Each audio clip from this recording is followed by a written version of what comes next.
Mettre la balle en l'air. Le tir de Noémie Brochant, c'est dedans. Ah bah oui, il passe hein. Accordé par les arbitres.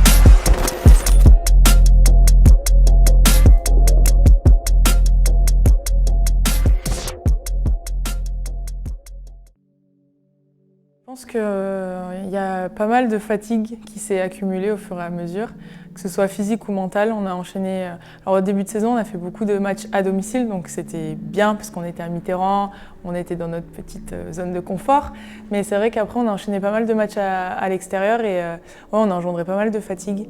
Et donc voilà, c'est pour ça vraiment qu'on avait vraiment besoin de couper et de se ressourcer auprès de nos familles parce que la fatigue, oui, elle est physique parce que le basket, parce qu'on enchaîne beaucoup de matchs, beaucoup d'entraînements, mais il y a aussi pas mal de fatigue mentale parce que voilà, il faut switcher de match en match. Le lendemain du match, on peut avoir entraînement, mais pas forcément intense, mais plus tactique. Et voilà, en fait, il faut tout le temps être là, concentré. Et donc c'est pour ça, là, vraiment, les vacances ont fait du bien à tout le monde et ça nous a permis de revenir remotiver et recharger à bloc.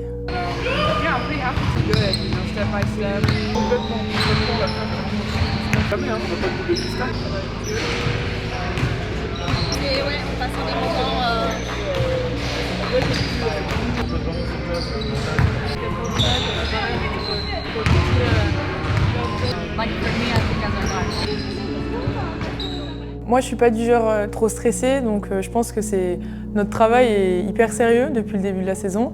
En Euroleague, c'est le top, c'est historique ce qu'on fait, donc voilà. Après, il y a la deuxième phase qui arrive et c'est la plus importante, mais en Euroleague, c'est le top. Après, en championnat, c'est vrai qu'on a perdu quand même quelques matchs à l'extérieur, des matchs qu'on aurait pu prendre si on avait été vraiment sérieuse, enfin, qui étaient à notre portée. Mais voilà, donc c'est dommage, mais c'est pas du tout alarmant. On est 4e, voilà, et encore une fois, la deuxième phase arrive et c'est maintenant qu'on doit apprendre de nos erreurs et être à fond, quoi. Je vais vous amener dans un lieu que vous connaissez peut-être pas, c'est l'océan. Plusieurs océans, d'accord? C'est Aimé Jacquet qui a été l'entraîneur, vous savez, de l'équipe de France de football en 98 quand ils ont été champions du monde. Ils étaient pas nés. Et ils n'étaient pas nés, mais en fait, personne n'y croyait qu'on allait être champion du monde. Mais c'était vraiment un truc, on n'aurait pas parié 2 minutes sur l'équipe de France. C'est pas pour rien que vous faites un sport collectif, d'accord? Même si vous n'y pensez pas, c'est que ça anime quelque chose chez vous, le collectif. Ça, c'est hyper important. Y en a qui choisissent de faire des sports individuels. Bon, vous avez choisi un sport collectif. Et moi, ce jour-là, j'ai choisi une traversée collective. J'aurais pu choisir une traversée en solitaire à la rame, il y en a qui l'ont fait, mais c'était pas ce que je recherchais. Chaque membre de l'équipage met ses qualités individuelles au service du collectif. Et quand on vit une émotion, comme ça, et quand on est dans une démarche de performance, comme nous, parfois les émotions, elles peuvent venir abaisser votre performance. Pourquoi? Parce que quand vous êtes en colère contre l'océan parce qu'il y a trop de vagues, et bien forcément je suis plus concentrée sur mon geste technique et du coup je perds en performance. Ça tarde à arriver, on peut être un peu impatient sur la deuxième phase ou les phases finales, les dernières phases. Chaque phase a son objectif. Il faut accepter que vous n'avez pas d'effet sur votre environnement. Les médias, les supporters, l'arbitre, tout ça, vous aurez beau faire ce que vous voulez, vous n'avez pas les pouvoirs de changer ça. Laissez Clarisse poser sa question.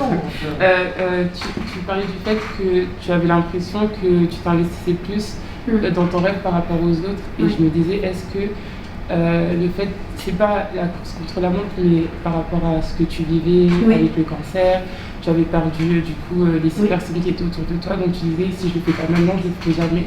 Donc tu avais d'autres personnes qui ont eu des histoires compliquées, j'imagine, mais qui vivaient en mode,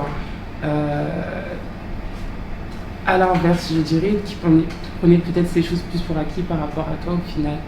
En fait, depuis que j'ai eu le cancer, tous les jours je me lève, mais je vous jure, mais je suis trop contente d'être en vie. Mais c'est que je sais que demain ça peut s'arrêter. Je sais que tous les 6 mois je passe des examens, que je peux avoir une mauvaise nouvelle, que je peux ne pas voir grandir mon fils, que je peux... Et que, du coup, quand je vis les choses sur la planche, je veux les vivre à 200%. parce que je ne veux pas regretter quelque chose. Au fond, on sait toutes que la deuxième phase, voilà, c'est la plus importante, c'est là où tout va se jouer. Donc tout ce qu'on a fait avant, ça compte, mais sans trop compter en fait. Et je pense que là, on est revenu des vacances et on sait qu'on a Charleville à jouer. Après, on a Mersin et on prend match par match. Et on ne pense pas à être dans le top 6 en Euroleague ou être première du championnat. Bien sûr, en fait, on sait tous les objectifs qu'on veut atteindre.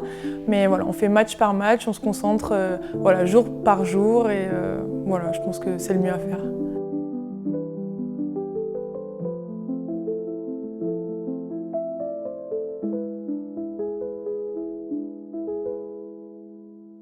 C'est vrai que j'ai beaucoup travaillé. J'ai pas le même rôle que l'année dernière et je sens que ça a changé et je sens que j'ai plus de confiance de la part de tout le monde en fait. Et voilà, franchement, je me prends pas la tête, j'essaie vraiment d'être concentrée sur ce que je sais faire et sur aussi ce dont je dois travailler. Et voilà, je travaille et je me laisse porter.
Le tir de Noémie Brochard, c'est dedans. Ah ben oui, qui passe, hein. Accordé par les arbitres. Et avec un petit moment de temps suspendu qui voit donc visiblement ce panier accordé.